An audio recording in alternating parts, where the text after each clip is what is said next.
자, 이번에는 여러분들과 시조 6번째 시간으로 임에 대한 그리움과 사랑을 노래한 작품들을 묶어서 살펴보도록 하겠습니다. 핵심 정리를 먼저 참조하도록 하겠습니다. 먼저 첫 번째 시조는 계량이라는 기생의 시조인데요. 이화우 흩뿌릴제라는 이 작품은요. 조선 명조 때로 거슬러 가게 되고요. 전북 부안이라는 곳에 이름난 기생이었던 그 계량이 임을 그리워하며 부른 노래다라고 알려져 있습니다. 그래서 전체적으로는 그 떠난 임에 대한 그리움 뭐 이런 것들이 담고 있어서 슬프고 쓸쓸한 애상적인 느낌이 있고요. 임을 그리워하는 마음이 주제다. 시간의 비약에서 봄에서 가을로 이렇게 여름 없이 바로 건너뛰는데요. 이미 떠난 그 시간의 흐름이 정말 세월이 너무나 빠르게 흐른다는 것을 이야기하면서 그런 떠난 임에 대한 어떤 간절한 그리움 이런 것들이 좀 잘 배어져 있다라고 얘기할 수 있는 작품이 되겠습니다. 자, 본문 함께 보도록 하겠습니다. 이화후 흩뿌릴제 울며 잡고 이별한 님. 이화우라고 했는데요. 배리자의 꽃화자예요. 비우자죠. 백꽃이 비처럼 떨어질 때 이런 뜻이죠. 백꽃은 언제 피냐면요. 우리가 늦봄에 피게 됐죠. 그러니까 이게 지금 늦봄에서 여름으로 막 넘어가던 그 계절이에요. 그래서 이화우 흩뿌릴제. 자, 백꽃이 비처럼 흩날릴 때라고 했는데요. 떨어지는 백꽃을 비에 비유했죠. 우선은 계절감은 봄이라고 할 수 있겠고요. 여기에 나타난 계절감은 봄이고요. 봄.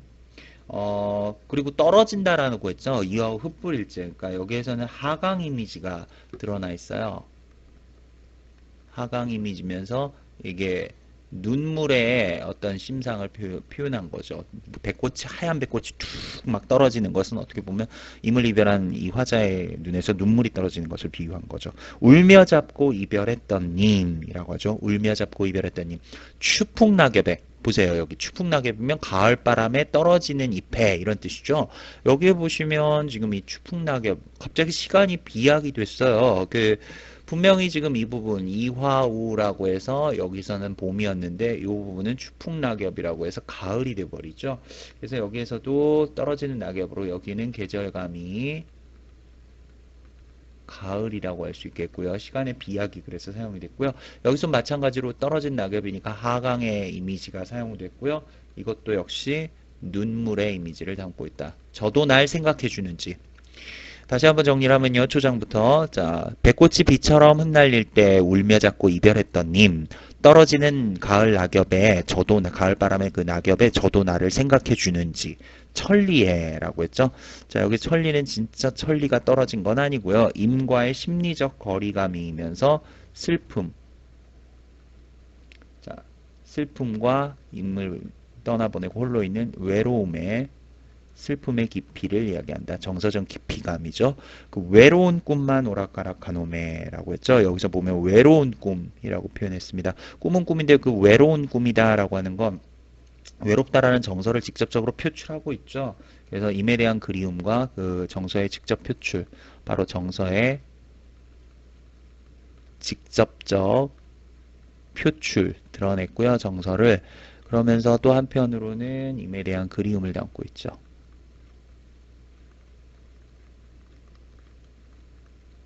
자, 이렇게 정리를 해볼 수 있겠습니다.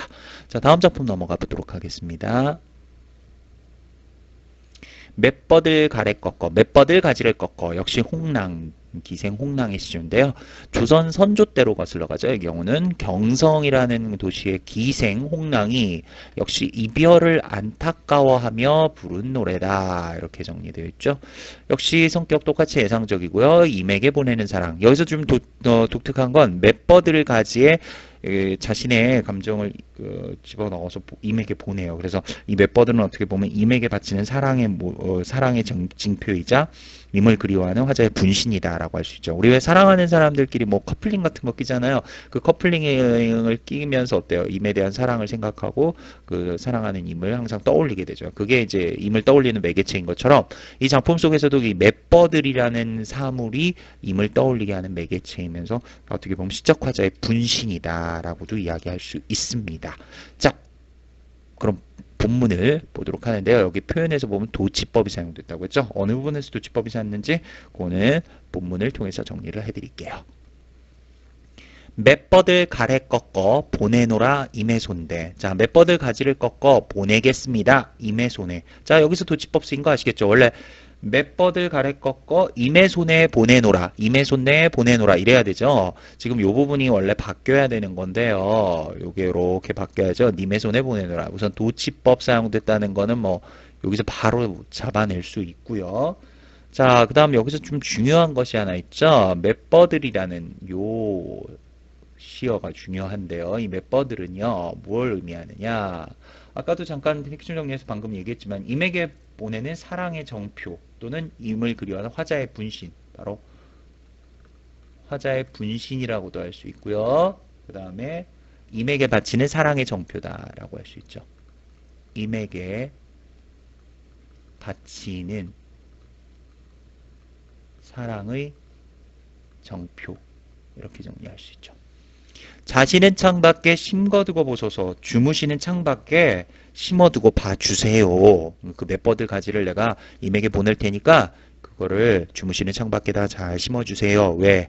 그 종장이 나오죠. 밤비에 새잎꽃 나거든 날인가도 여기소서.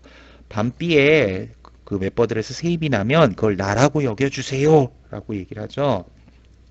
그러니까 결국 맷버들이라는 거는 화자의 분신이라는 걸 금방 알 수 있죠. 그러면서 밤비에 새잎이 나거든 이라고 했죠. 여기는 좀 여인의 그런 이미지를 아주 잘 드러냈어요. 청순하고 가련한 그 여인의 이미지가 드러나면서 그걸 나라고 여겨주세요. 뭘 나라고 여겨달라는 거예요. 그 나라고 여겨달라는 대상이 뭡니까 결국. 바로 요거죠. 맷버들이죠. 맷버들. 맷버들을 나라고 여겨주세요 라고 이야기를 하고 있죠. 자, 그래서 맷버들의 기능을 좀 정확하게 기억을 해 주시면 좋겠고요. 다음 작품으로 넘어가 보도록 하겠습니다. 동짓달 기나긴 밤을 황진이의 시조죠. 주손의 유명한 명기였던 이름난 기생이었던 황진이 시서화에 능했고요. 여러 가지 시조가 참 많았던 그런 여인으로 알려져 있죠. 많은 문학 작품을 낚였는데요. 특히 이런 시조들이 많이 남아 있습니다. 황진이의 시조 한번 살펴보도록 할게요. 여기에서는 좀 중요한 게요. 추상적 시간을 구체적인 그런 추상적 시간을 구체적 사물로 형상화했다라고 돼 있죠. 그래서 눈에 보이지 않는 것을 눈에 보이게 구체화시켰다. 뭐 이런 거 대표적인 게 먼저 어머니의 사랑, 사랑이라는 건 눈으로 볼 수 있는 게 아니잖아요. 근데 뭐 어머니의 사랑은 도시락이다. 그럼 도시락의 그 따뜻한 이미지, 어머니의 정성과 사랑을 표현한 거죠. 구체화시켰어요. 사랑이라는 그런 내용을 도시락이라는 것을. 그것처럼 이 황진의 시조에서도 긴 임을 기다리는 긴 시간을 마치 무슨 뭐 떡썰듯이 이렇게 뚝 잘라서 뭐 이불 속에 넣어놨다가 이미 오시면 꺼내 쓰겠다 이런 형식으로 표현을 하고 있거든요. 참 재밌는 표현이죠. 그 추상적 시간을 구체적인 사물로 형상화했다는 거. 요거를 좀 기억을 해주셔야 되겠고요. 그것만 있는 것이 아니라 주된 내용은 바로 임을 기다리는 마음을 표현했다. 그래서 전반적으로는 좀 로맨틱한 느낌, 낭만적인 느낌이 있고요. 임을 향한 절실한 그리움이 들어다 있다. 비유법과 의태법, 의태법이 사용됐다고 했는데요. 이 작품 속에서 보시면요, 뭐 서리서리, 구비구비라고 해서 우리말의 묘미를 잘 살린 그런 참신한 그런 표현들, 의태어를 활용을 했다라고 할 수 있는 걸 볼 수 있습니다. 자, 본문을 통해서 확인을 해보도록 하겠습니다. 동짓달 기나긴 밤을 한 허리를 버여내어. 자, 동짓달 긴 밤. 겨울의 동지, 밤의 시간이 제일 긴 시간이죠. 그러니까 임없이 보내는 그런 외로운 시간을 상징적으로 표현한 거예요. 자, 그래서 여기에는 임없이 보내는 외로운 시간 이렇게 얘기할 수 있죠. 동짓달 기나긴 밤을 한 허리 베어내어. 그 긴 시간을 중간에 허리 부분을 뚝 잘라내요. 이런 얘기죠. 바로 이런 부분들이 긴 밤을 한 허리를 잘라내요. 라고 해서 이 부분 전체는요. 초장 전체를 얘기하는 겁니다. 이 초장 부분 전체는 추상적 시간을 구체적 사물로 형상화했다라고 할 수 있죠.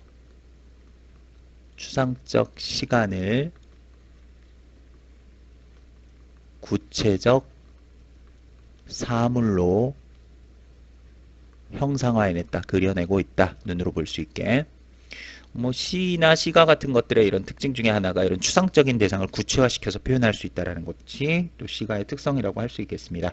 춘풍 이불 아래 봄바람 이불 속에 이불 아래 따뜻한 이불 속에 서리 너였다가 자 여기 보면 이 표현 보이시죠? 서리 그다음 구비구비 이런 두 개의 표현 서리 너였다가 그래서 구비구비 펼치리라 오른발 요 두 개의 표현들은요 우리말의 묘미를 잘 살린 표현이다라고 할 수 있고요. 우리말의 묘미를 잘 살린 표현으로 의태법 사용됐다. 의태어를 모양이나 이런 것들을 흉내낸 말이죠. 의태어가 활용이 된 거고요. 참신한 발상이 되었죠. 봄바람의 이불 속에 쏙쏙 집어 잘 넣어놨다가 서리서리 넣어뒀다가 어른님 오신 날 밤이거든. 정드님이 오신 날 밤이거든 이라고 하죠. 자 여기서 어로님 오신 날 밤이어든 이라고 했습니다. 정드님과 함께 지내느라 짧게 느껴지는 밤을 이야기하죠. 정드님과 함께 지내느라 짧은 밤. 그 함께 지내기에는 좀 짧은 그런 밤을 상징적으로 표현하죠. 함께 지내기는 이렇게 표현하는 게 좀 나을 것 같네요. 함께 지내기에 짧은 밤. 그 짧은 너무 함께 지내기엔 짧으니까 그 시간들을 잘 모아놨다. 혼자인 시간들을 잘 모아놨다가 이미 오신 시간에 펼쳐놓겠다. 아주 독특한 그런 발상이다. 참신한 발상이다. 라고 이야기를 할 수 있겠습니다. 뭐 옛날 사람들도 좀 이런 독특한 생각들을 좀 했던 것 같아요. 자, 그 다음 가보도록 할게요. 다음 작품입니다. 서경덕의 작품인데요. 마음이 어리느니 여기서 어리다는 거 어리석다라는 의미로 쓰였다고 보시면 돼요. 어리다니까 나이가 어리다라는 그런 의미가 아니라 인간 본연의 순수한 말로 모여 순수한 기다림의 감정을 노래했다라고 할 수 있겠고요. 성격상 감상법 주제는 임을 기다리는 마음이다. 표현에선 도치법 사용됐죠. 여기서 자 역시 작품을 보면서 정리를 해보도록 하겠습니다. 마음이 어린 흔히 하는 일이 다 어리다. 자 마음이 어리석으니 하는 일이 다 어리석구나 라고 얘기를 하죠. 도대체 어떤 일을 했길래 어리석다라고 표현한 거냐? 그건 종장에 나옵니다. 만중운산에 이 깊은 산 속에 어내님 오리마는 어느 님이 오겠는가마는 진한 잎 부는 바람에 떨어지는 잎과 부는 바람에 행여 긴가 하노라. 행여 그 사람인가 하노라. 그러니까 너무너무 임을 그리워하다 보니까 이 깊은 산 속에 분명히 누가 아무도 올 사람이 없는데 너무 깊어서 떨어지는 바람, 지는 바람과 그 지는 잎과 떨어진 부는 바람에 혹여나 그 사람이었나? 라는 어리석은 생각을 했다라는 거죠. 그래서 하나는 일이다 어리다 할 때 이 하나는 일은요. 좀 더 구체적으로 종장의 일을 두고 얘기하는 건데 간절히 임을 기다리는 일이죠. 여기에서는 좀 더 간절히 임을 기다린 일. 좀 더 구체적으로 얘기하면 그 종장 부분을 이야기하는 거예요. 종장에 떨어지는 잎에 부는 바람에 행여나 그 사람인가 한다. 자, 만주군산에 어네니 모리만한 이 깊은 산골짜기에 어느 님이 오겠는가마는 이라고 하죠. 이 깊고 깊은 산골짜기. 깊은 산속. 화자가 있는 깊은 산중이죠. 그래서 여기에서는 이거는 화자와 임 사이에 놓인 장애물적인 요소로 보시면 돼요. 이 깊은 산 속에 어네님 오리마나 어느 님이 오겠는가마는 올 사람이 없다. 이건 이미 포기하고 체념한 거예요. 너무너무 깊어서. 그래서 여기에서는 체념과 그리움의 감정이 나타났다라고 할 수 있죠. 그리움의 감정이 나타남이라고 할 수 있죠. 진한 잎 부는 바람에 행여 긴가 하노라. 떨어지는 잎과 부는 바람에도 행여 그 사람인가 하노라 라고 해서 이 부분에서는요. 우선 이거 도치법 쓰였죠. 지는 잎 부는 바람에 행여 긴가 하노라 라고 했는데 이 부분이 왜 도치법인가요? 라고 할 텐데 지는 잎 부는 바람은 바람이 불고 나서 낙엽이 떨어지는 거잖아요. 그러니까 부는 바람에 지는 잎 원래 이렇게 돼야 되는 거죠. 그래서 이 부분 자체는 도치법이 사용됐고요. 부는 바람에 지는 잎 이렇게 돼야 되는 거죠. 원래는 행여 그 사람인가로. 요 가까로한 부분은요. 파란 부분으로 지금 요 가까로한 부분은요. 임을 기다리는 안타까운 마음이라고 할 수 있고요. 임을 기다리는 안타까운 마음을 표현했다.